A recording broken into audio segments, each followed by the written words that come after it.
The most successful dentists and dental practices that we have seen, that we have affiliated, that we've evaluated, those doctors all have a very tangible grasp on the importance of their team. Running a dental practice, at the end of the day, it's entirely dependent on who is in that building with you, right? Is a patient going to have an excellent experience? Well, I don't know. It depends on who's at the front desk. It's all about the people.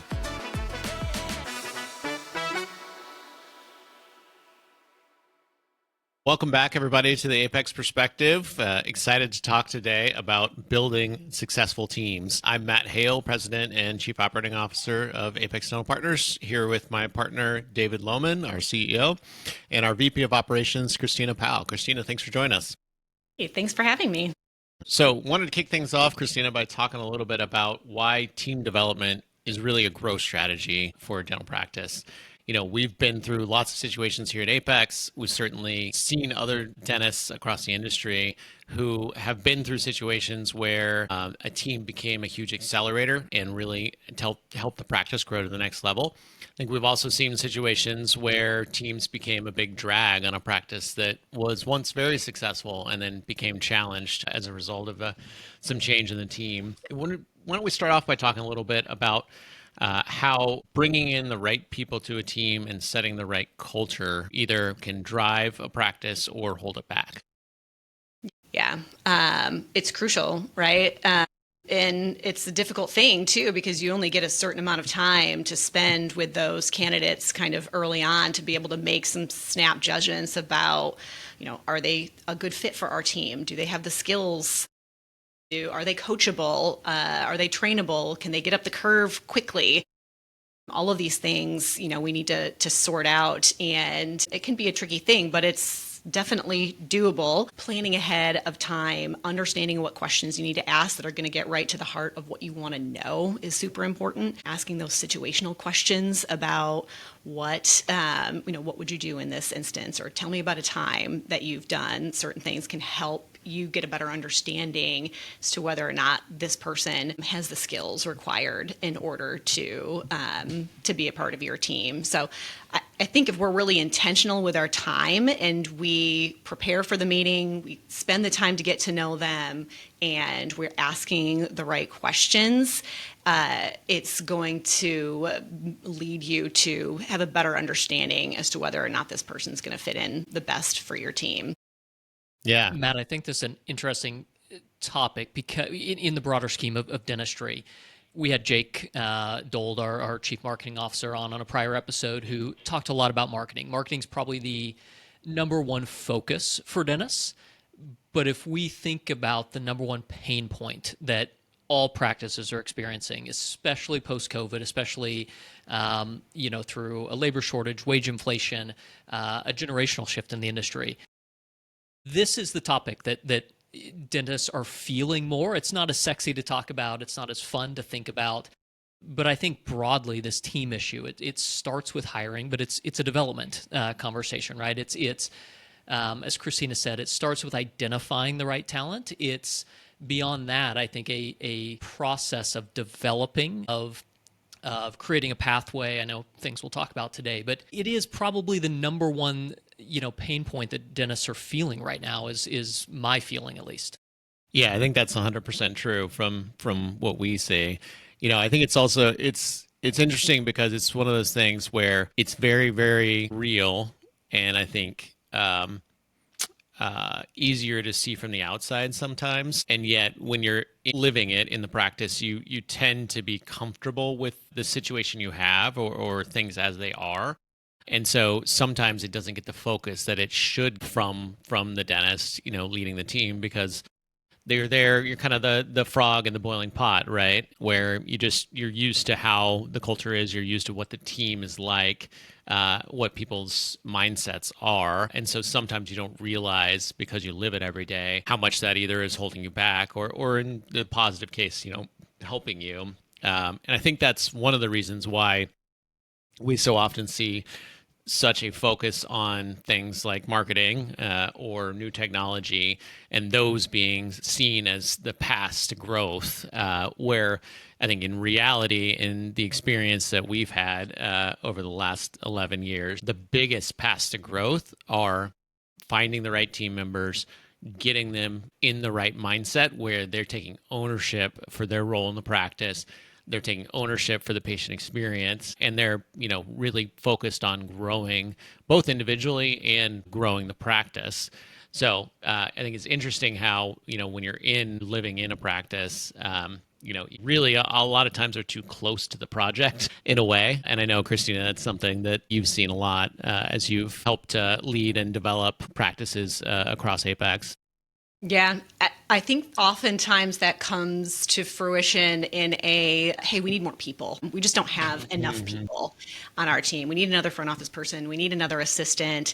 And it's easy to go, oh, okay, yep, sure. Whatever you need. If you need more people, maybe we just don't have enough hands. And oftentimes when you kind of look more into detail and you're taking a look at the tasks that are involved and who's responsible for what, you have one person that has all of the tasks, and they're starting to get burned out because they're your high achiever, they're your high performer, and then we reach a point where those high performers just can't do much more, and we decide, hey, we need another set of hands. When in reality, what we need to do is invest in training and to get a better understanding of where those lower performing team members are and how can we lift them up, take some weight off of those higher performing team members, make things a little bit more efficient. Then you might not necessarily need another team member in your practice. We just need to divide out the tasks a little bit more evenly to get a better result. I think it's my second callback to Jake's episode, but it was a conversation around marketing, and he split it into advertising and marketing, two different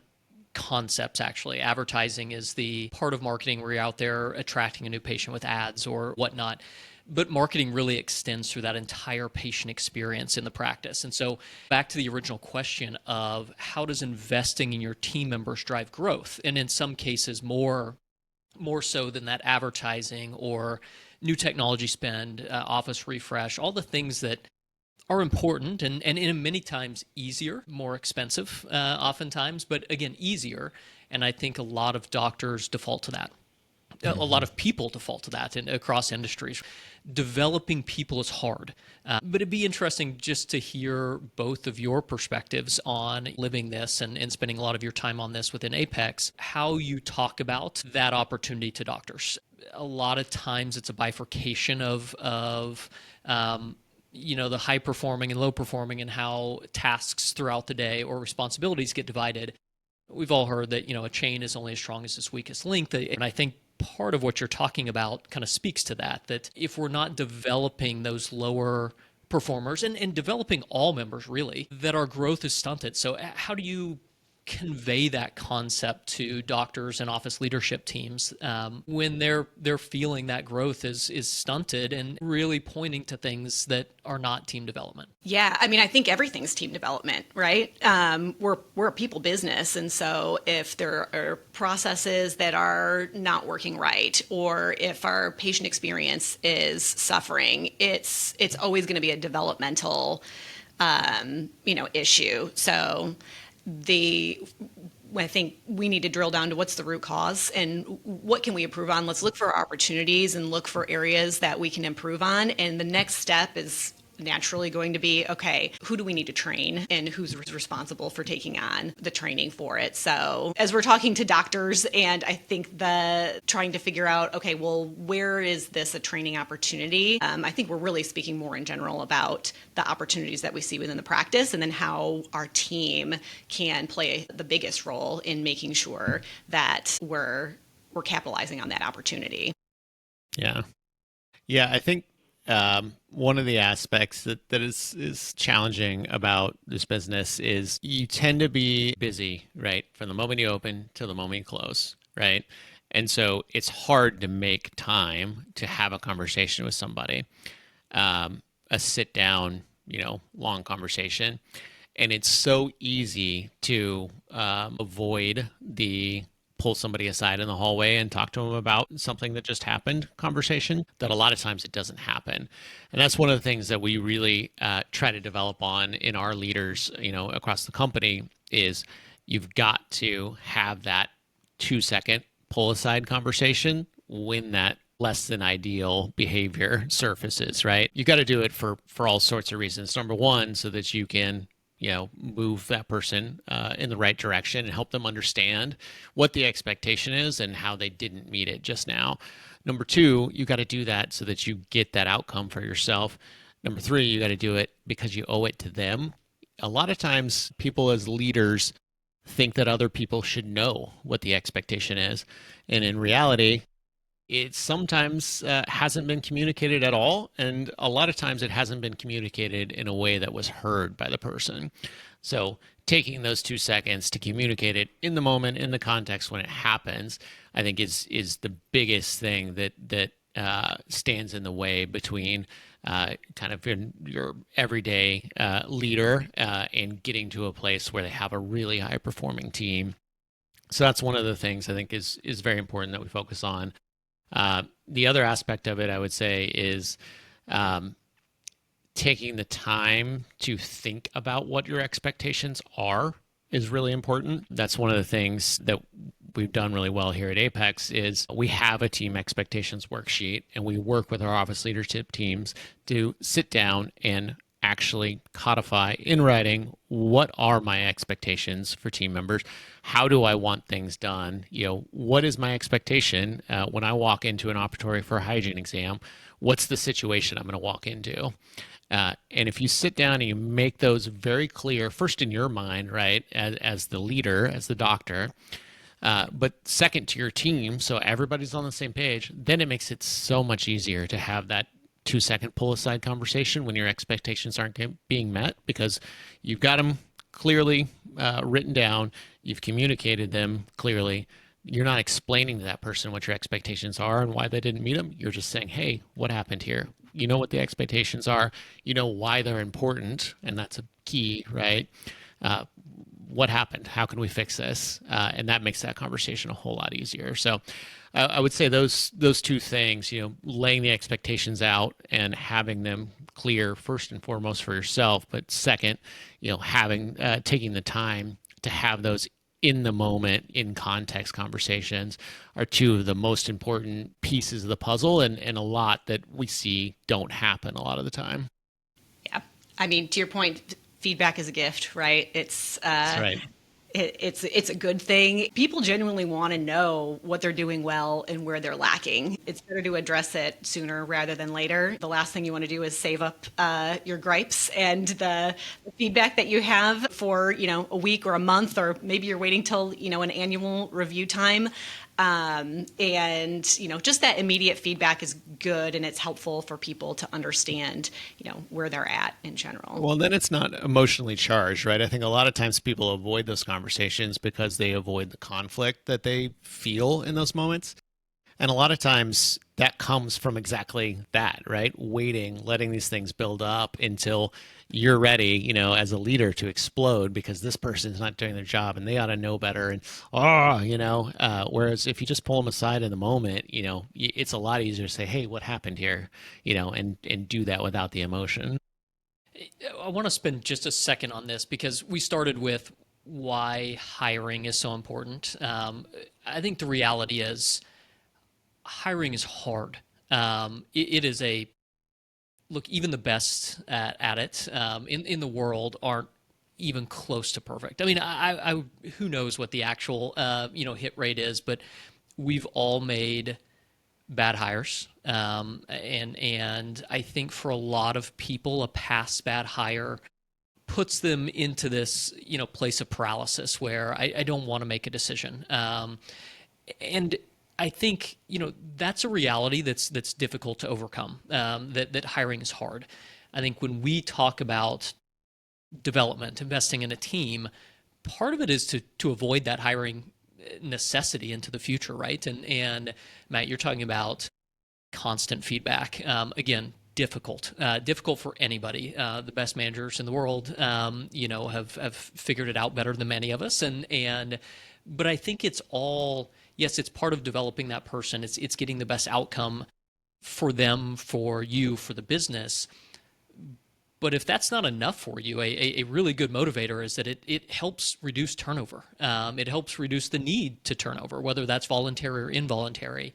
And so for those of you who are out there hate, the recruiting process, the hiring process, the training process, this development is actually the anecdote for that, right? It is the solution to reducing that for your business. But all of that to say, I think there's a big difference here, and I want to dive a little bit into it. The difference in training and development. Those are two different topics. I think a lot of people understand training. Many don't invest the time in it, but at minimum, they understand the need for it. Talk a little bit about how you guys think about where that difference lies in training and development, and kind of the opportunity that unlocks for that long-term investment, that long-term retention development, the ability to drive growth with that team. Yeah, I think the division lies in, people's ability and want to take ownership for their role and their responsibilities. We can train, I can be trained to do a number of tasks and do them well, but that little bit higher level thought of, okay, does this make sense? Is this process the right one? How can I do this better? How does what I do impact others around me, and how does that add value to the team is a little bit of a different way, I think, to think about that. So training, meaning like this is what you do, this is how you do it in more of an automated fashion, is one thing, and then development is more of a pathway to what's the mindset around how I think about this, how can I do it better, how can I contribute more to my team. So what I'm hearing is that one is very short term, and look, every job in the world has training, right? Even if you're very familiar with the role, training on how that particular practice or business wants it to be done.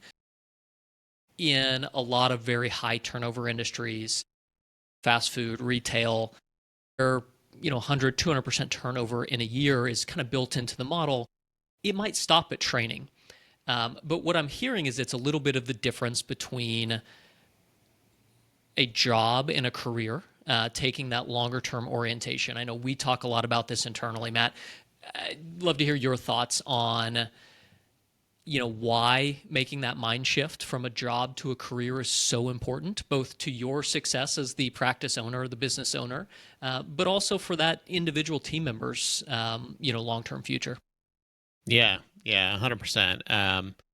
I would say the biggest differentiator that we see between dentists who are highly successful, have long tenured teams, and dentists who struggle with getting people to want to follow them is exactly that. The mindset of they're here to work for me and do a job, or this is a career and I work for them almost, right? It's that servant leadership mindset where part of my job as the leader, as the dentist, is to develop them.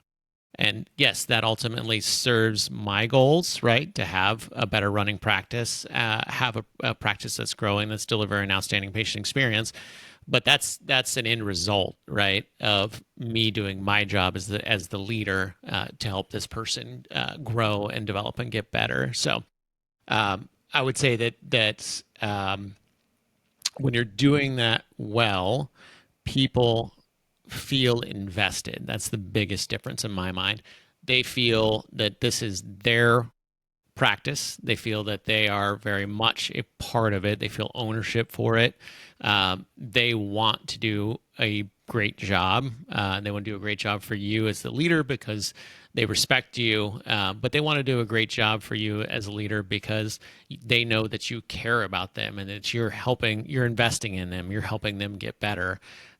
So I think it's all about you've got to make a change in how you think about your team members and start thinking about them as people on a career path, and part of your job as the leader is to help them discover, where do they want to go? How can they get more out of their career? How can they get more fulfillment?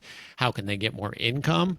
How can they get the things that they want, as a human first and foremost, right, out of this career path that they've chosen. So I think that's a big part of putting yourself in a position to be successful as a leader, is making that mindset shift.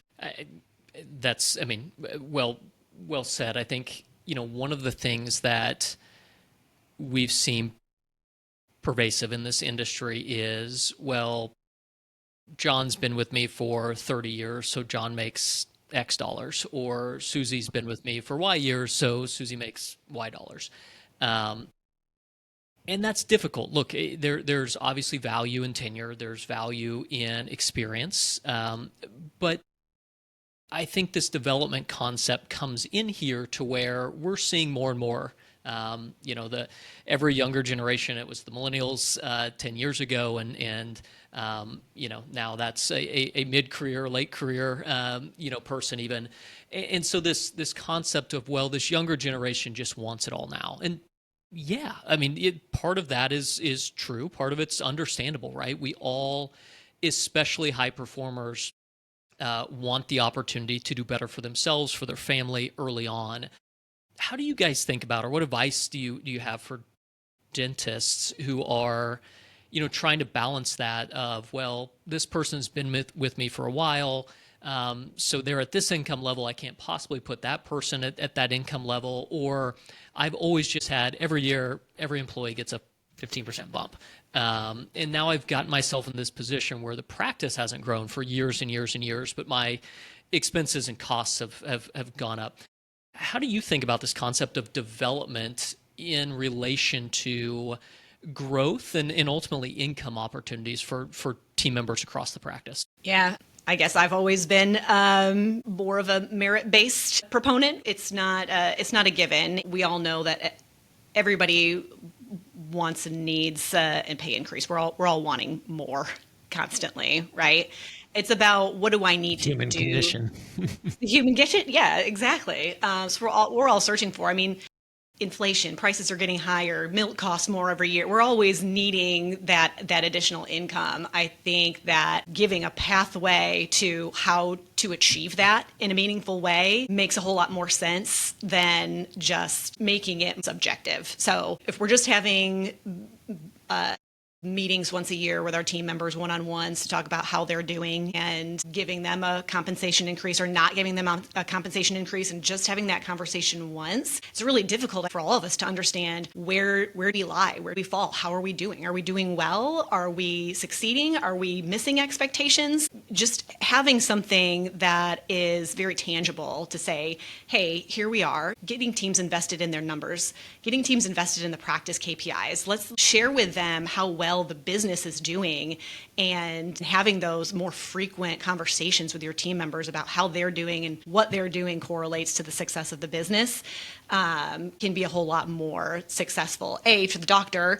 because then you are educating your team members about how the business impacts everything else, right? And also giving your team members a ladder to climb, something to understand what they need to do in order to get to that benchmark, that increased salary. You're giving them ownership, right? By doing that, you're telling them, this is what you're responsible for, and this is the result that I want to achieve, and giving them the opportunity to take ownership for that, and then earn that additional income, right? So in a lot of ways, you're putting it on them, to perform to a level that justifies the additional income, which, that can sound harsh, right? That can sound, I think, for particularly this industry where there has been traditionally a very long tenured staff in a lot of practices. There has been that traditional once a year, everybody gets a raise type of approach. It's very common. I think helping your team members to understand this is giving them control is what this is doing, right? Framing it in a positive way where you have the opportunity to earn more. These are the things you have to do, and this is how you get there. it's empowering. It's not being harsh or being rough with people. It's empowering them to go and achieve. For you as the leader, you are moving from a place where everything's on your shoulders and it's all up to you by yourself. Tell everybody what you need them to do in the moment you need them to do it in order to make things happen, to empowering them and giving them the opportunity to help you drive the practice forward. So instead of telling them what to do, right, you're telling them what your goal is, or you're talking with them, hopefully, about what your goals are and involving them in that conversation, and then giving them responsibility and ownership to help you make it happen. So, you kind of shift the frame from, the sole lonely leadership position, being totally by yourself in pursuing your goals, to truly having a team environment where everybody's taking ownership, everybody's invested in making the practice grow, everybody's invested in making patients have a great experience. It's a lot more enjoyable way to go through your day, in addition to being a lot better environment for the team member. I think what's interesting is from an affiliations perspective, where I spend most of my time, that practice you just described has been the single most difficult practice for us to attract over the years, in a way that those practices where the doctors have fully empowered their team, where their team has stepped up, they've got a dental assistant or assistants who are running the back. They've got a hygiene team that is just crushing it, developing great relationships, driving a hygiene program that's driving growth and success in the practice. They've got a front desk that is greeting patients every time like that patient matters. They've got an administrative team that's on top of collections and understands their insurance networks and things like that. All the little things that drive success. We go to pitch value proposition for being part of a group like Apex, and that doctor goes, yeah, I've got a pretty good thing going. I don't do a lot. I think that's self-deprecating in some sense, but I think those are the doctors that have truly understood or experiencing how great this profession can be, how great it can be to be a dentist supported by a fully developed team. Now, there's a difference. We also come across doctors who have no pulse on their practice, right? They've tried to do this. They've turned over all responsibility without the development first. And things are just completely off the track. Nobody really gets along. Nobody knows what the heck's going on.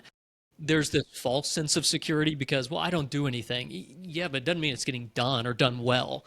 And so there's two ways. It all comes back to me to this necessity, but this tremendous opportunity in team development. Yeah. I mean, honestly, that's what I see as our primary, source of value to our partners is we're offering a structure and a framework that helps them become the leader that they want to be. We help them become that doc who's got an empowered team where everybody knows their role, everybody owns their role, right?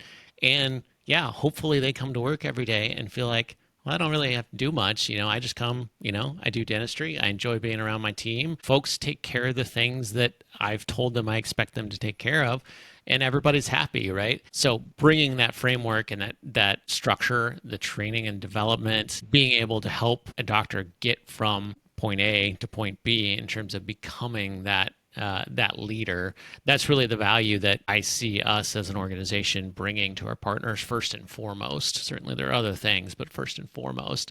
And I really think that's where the industry has got to head. For a long time, this industry really was dominated by people who were doing financial engineering, right? Buying practices, slapping them together into a package, and then selling that package. And I think it's probably no secret if you've been listening to this podcast a little bit that, that was something that was really frustrating for some of us in the industry who came into this industry with a long-term point of view, wanted to build something that had value, not for pure financial reasons, but because it did something useful for each of the stakeholders involved. So going through, the post-COVID boom days was tough, right? And see what was happening and folks slapping things together with really no thought or care about what is the value proposition that you bring to your dentist partners, to your team members, to the patients ultimately, right? Just okay, well, it's X plus Y and I can get Z out of that was tough. So I think it's been very encouraging the last couple of years as we've moved away from those very heady financial environments towards something where DSOs and DPOs, whatever you want to call dental organizations these days, I think everybody is asking, what is the value that this brings? Whether I'm a young dentist deciding what my career path is going to be, whether I'm a practice owner thinking about joining an organization, whether I'm a team member, who's deciding the next step in my career path. Everybody's starting to understand that these organizations are not created equal. And there are organizations who are focused on delivering value, on creating growth for each one of the people involved in the organization. And then there are still those organizations that are just doing the financial engineering aspect. So I would say I'm very optimistic as we move out of that period that we're going to see a lot more quality develop in organizations across the industry. Yeah. So before joining Apex, I did have a life outside of Apex. I can't remember what it's like exactly now, but before joining the DSO world, I was a practice advisor working with private practices specifically. So I worked with a lot of private owned dental practices, worked with a lot of doctors, and the couple things that they always wanted to know when I came in and chatted with them was, how am I doing? How well am I doing in relation to what everybody else is doing? Is everybody else's schedule slow right now? Is everybody else having a hard time? And then secondary to that are just resources for, okay, well, what can we do better? How can we do it better? Can you come in and train my team on how to do X, Y, and Z? Or how are others doing this certain thing? And how can we improve on it and doing better? To your point, that's exactly what we're bringing to the table here at Apex. Is just you know what your touch point is as far as how well you're doing in relation to other practices, because we have a portfolio of 56, 57 practices and losing count now. But we have enough data to understand which offices are struggling and which ones are doing really, really well. And we also have the resources to be able to apply. We have regional managers who can come in and be the coach, be the consultant, be the person that can direct resources to your practice. And we have a ton of training resources as well. So there's a lot that we have together as far as training, development. We come in and show you a video on how this certain process works and how you can do it better. We can do hands-on training. We have CE opportunities. We have live training up here at the support office. So all of that, those are all things that you're not going to see at a private practice. Oftentimes the doctors are reaching out to individual consulting agencies and paying a whole lot of money in order to get all of the resources that we're providing here. So it's really special. I think one of the, we've spent a lot of time on this concept and the differentiation of training and development. But Matt, you, in your prior comment, introduced, I think for the first time on this episode, this word leadership, which we spend a lot of time on. I'd say 80-90% of our doctor development is focused on leadership.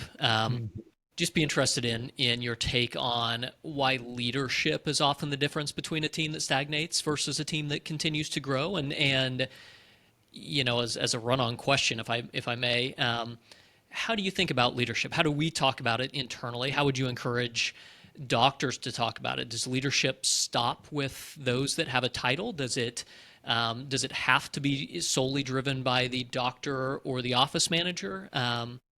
I'd just be interested, and I think others would be, of hearing how you think about the power of leadership within a practice and the opportunity it unlocks. Yeah. Well, let's unpack that. So there's a lot there. I think first and foremost, why does leadership define the difference in a dental practice between success and growth and stagnation? This is a people business, right? We've referenced that a couple times, I think, already in this episode.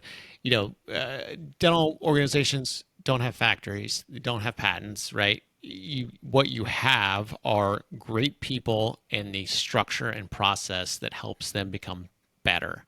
So when you're running a dental practice, at the end of the day, it's entirely dependent on who is in that building with you, right? Is a patient going to have an excellent experience? Well, I don't know. It depends on who's at the front desk, who's going to take them back and seat them, right?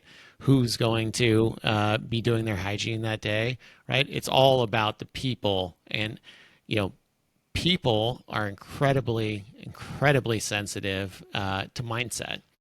So, you can take a person and put them in one situation and get a very, very different outcome, a very, very different behavior from that same person if you put them in a different context. There's some great studies around this.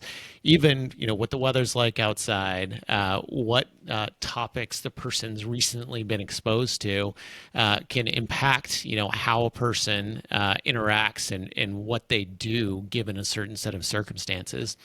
And that plays out day after day after day, interaction after interaction after interaction in dental practices, all across the world every single day.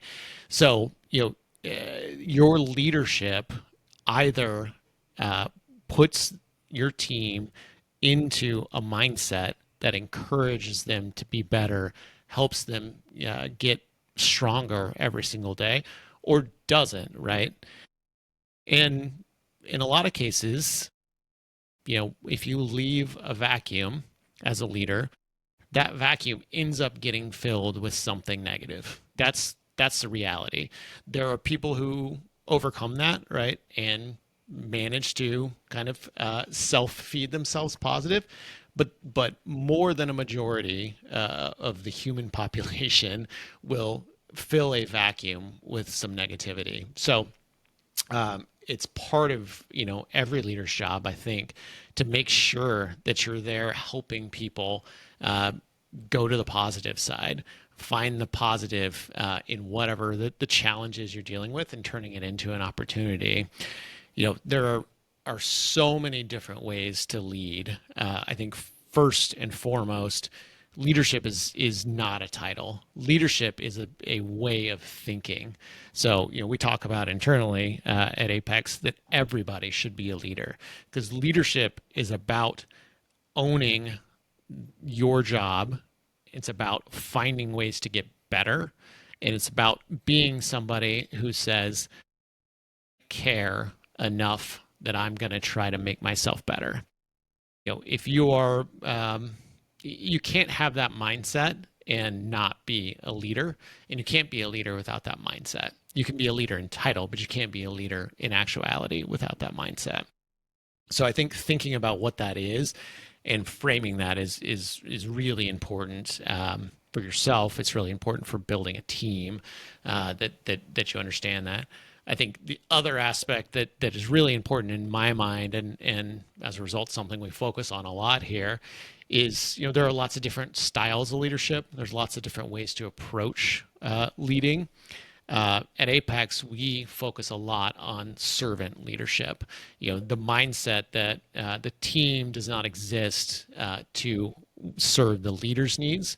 The leader exists to serve the team's needs. And again, there's so much psychology that goes into being successful in dentistry. But I would say that's one of the number one things. If the team feels that you care about them and that you're going to take care of them, well, guess what? They're going to take care of the patient, right? So rather than trying to go through and hammer procedurally, okay, you need to stand up out of your chair when the door opens, and you need to show your teeth when you smile, right? If you make it clear, right, that you care about that front desk person, and a key part of their job is making every patient feel special when they walk through the front door, you don't have to tell them exactly how to do that every single time, right? If they know it's important, they know why it's important, and they care about doing it, then they're going to do it even when you're not, standing around the corner. I think secondary to that is modeling the behavior that you want to see your team members demonstrate as well. So, if you want your team members to be positive, you've got to model that positivity. If you want your team members to treat your patient like they're the only person that's in the office right now, you've got to do that same thing. I mean, it's not always about, it's surely about setting expectations and reviewing them with your team members, but living that every day yourself and showing them what it looks like is super positive as well. And by doing that, you're earning their respect, right? And you're earning their trust. Yeah, 100%. So you started out, Matt, with the topic of this episode was why growing a thriving practice starts with developing the people behind it. I know I have mine in mind, but can each of you kind of think of an example that we've experienced of how team development has truly transformed a practice? Yeah, I can. Christina, you want to go first? You want me to take it away? I'll Go let ahead, you Matt. take it away Yeah. while Okay. I ponder. Sure. Yeah. So my example, we partnered with a doctor who really had a strong desire to grow, very, very ambitious about what he wanted to achieve, but he wasn't getting there. There was, I would say, a team that hadn't been there very long in a lot of cases. The practice was not on the larger end of practices that we see, but patients love the doctor. I think that was a perfect example of where giving somebody the structure and the framework can be such an enabler. Fast forward a few years, that practice has grown many times over, multiples of what it was. And you look at that. It's 800%. I know Yes. this is my example Yes. too, and maybe it's Yeah. obvious Yeah. because of the success, but Yeah. it's 800%, 8 times larger Yes. today than it was when we affiliated the office 8 years ago. Yeah. And that But all comes back it's to a that combination, doctor's. right? Yes, exactly. That doctor's desire, ambition, drive, and giving him the tools and the framework to turn that into successful leadership. To me, that is the perfect example of you put those two elements together, and that's where you get fire, right? If you're missing either one, it doesn't work. We can't go into a situation where somebody doesn't have that and wants to be a quote unquote associate for all of their career. You can't just magically turn that person into somebody that's got the drive and the desire and wants to become better. You've got to have both those things. And when you put those things together, that's when you get magic. You know what I love about this particular example, though, is it touches on kind of all points of what we've discussed today. So you look, it was a practice that was stuck. It was doing a lot of things from a doctor-patient relationship well, but not a lot else at the time. So it was stuck, and it was stuck at a size threshold that made it really difficult to first attract great people. So I think one of the first things we did is acknowledge that, look, we've got to go recruit great people, and that's probably at a higher price point than what the existing team was making at the time. We could do that because we knew we were investing behind a doctor who was incredibly bought in, incredibly motivated, and at the time was new to us, but we believed he truly wanted the success of everyone. I think if you fast forward, we've expanded that office twice. It's gone from 1 to 3 doctors and would probably be more if we had the space. Yes, that original doctor has grown his own production, certainly grown his own, income with us, but the rest of the practice has grown far faster than him individually, and he loves it. He loves every bit of it. The success of his team, the success of his partner doctors is as important to him as us. We get messages routinely from this doctor that's really calling out how great of a month the other doctor or doctors had, and he, I think that's the definition of leadership, right? This person who is as motivated and fulfilled by the success of others as he is his own success. And dentistry, that's tough, right? This is a profession that is incredibly personal.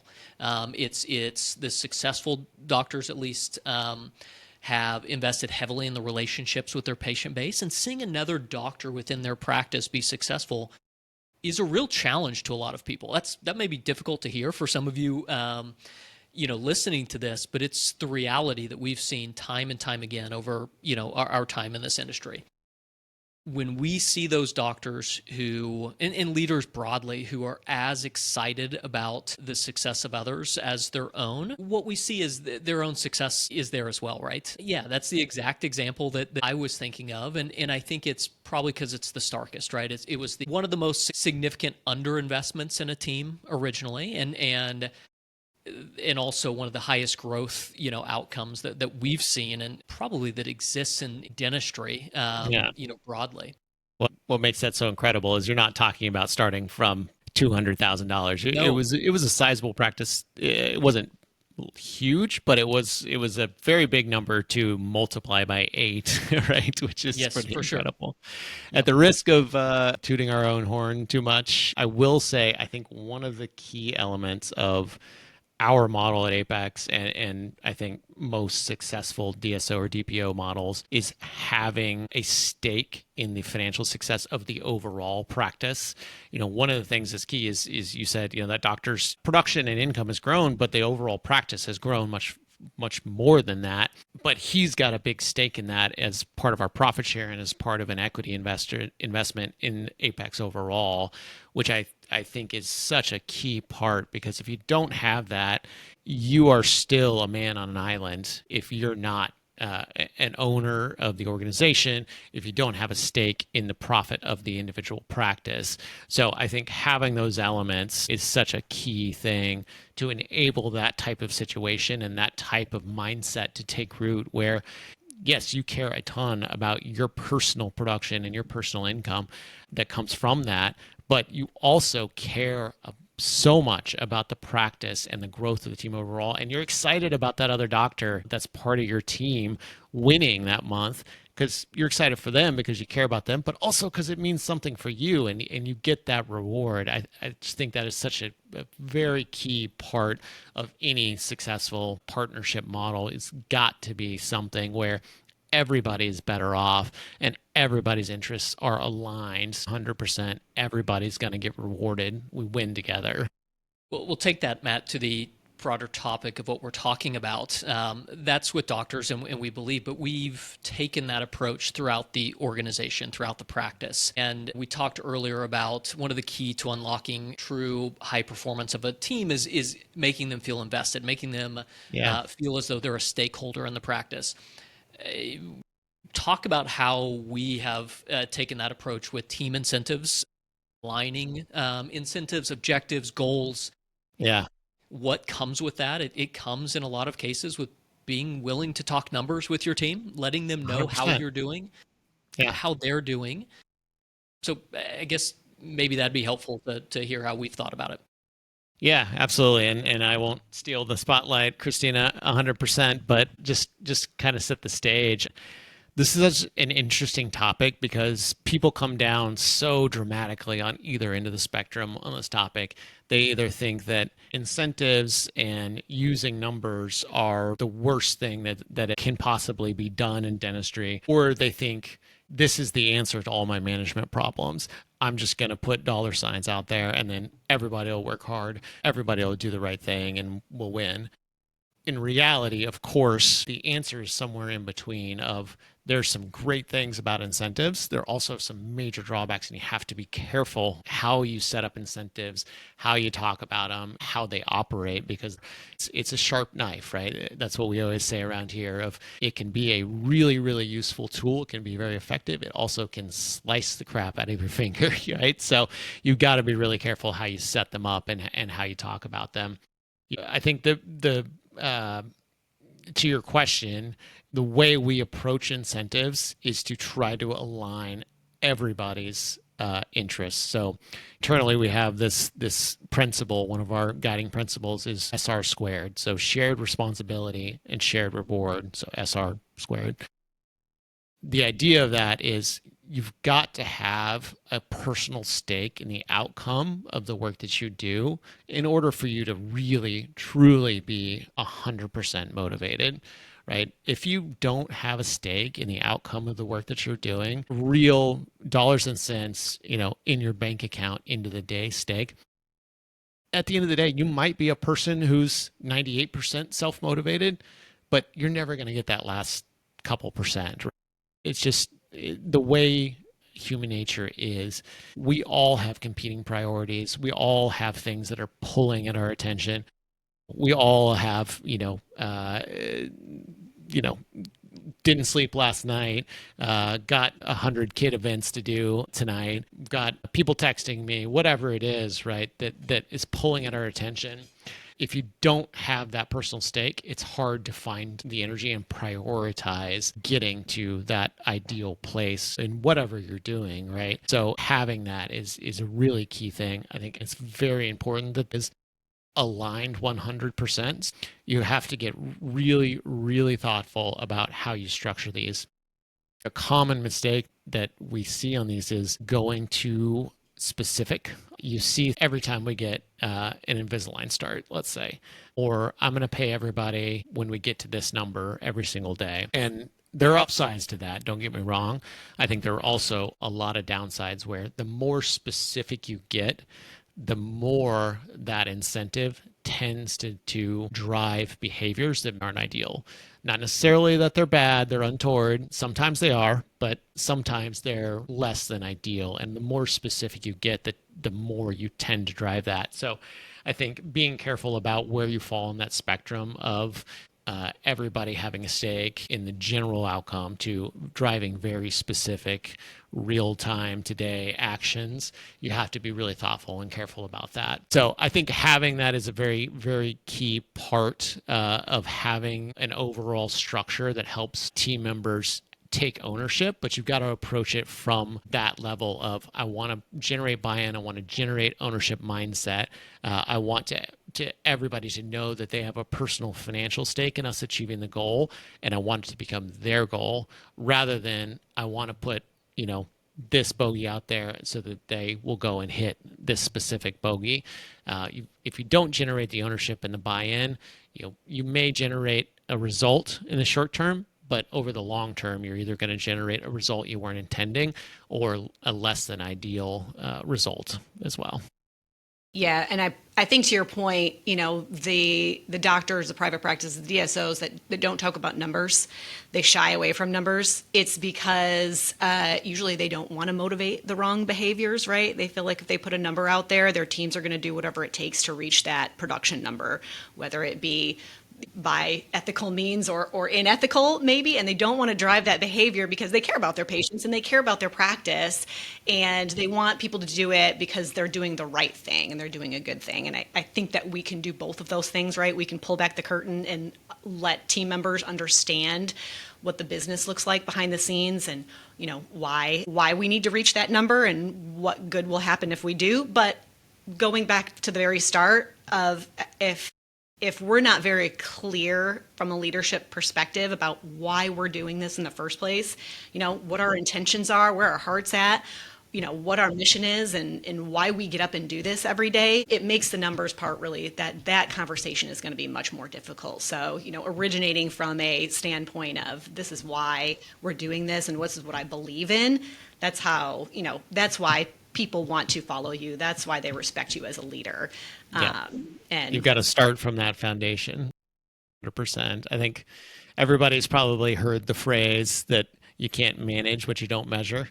And I think that is 100% true in dentistry. And yet, I think that kind of conflict between, well, if I show a number, then people are going to think that I'm trying to, drive a crown quota or, whatever it is, right?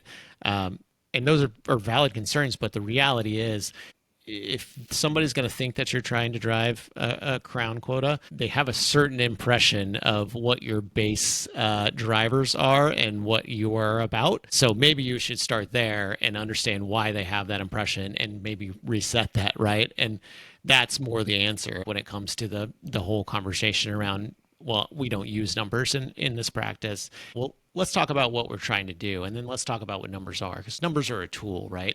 A tool that can be used for good or evil, but they're a tool. Well, we are running towards the end of our time, so I'll throw out one last question, and Christine, I'll start with you. But if you could give a piece of advice to a doctor about building a team that truly fuels long-term success, what would it be? If I could give one piece of advice, I would call back to what we talked about earlier, which is immediate feedback. Clarity is kindness. Feedback is a gift. So let's not shy away from it. Let's lean into it and make sure that you're talking with your team, you're giving them that feedback.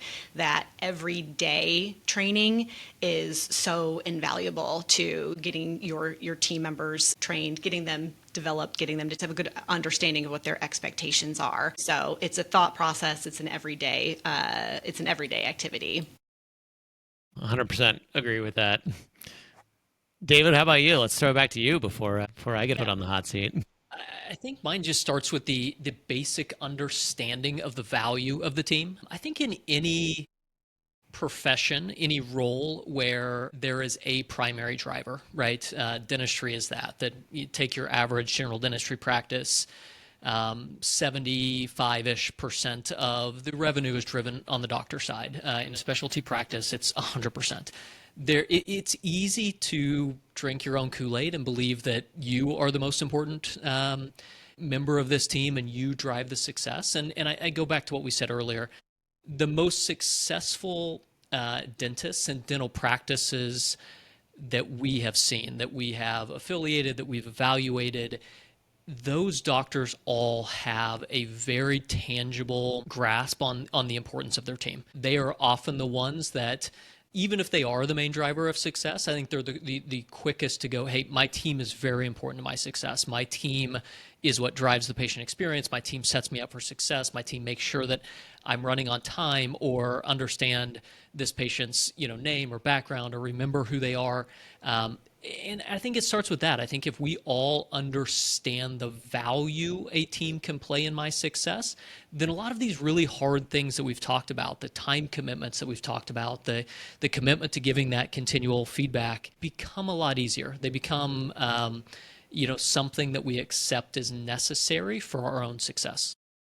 Yeah, I think that's 100% true. Well, I think my answer to the question would be going back to, we started off talking about hiring and talking about how hard it is to have a high hit rate in hiring. I would say one of the things that we've evolved in over time here at Apex is really what the criteria are that we're looking for when we're hiring, whether that be for an in-practice role or for a support team role.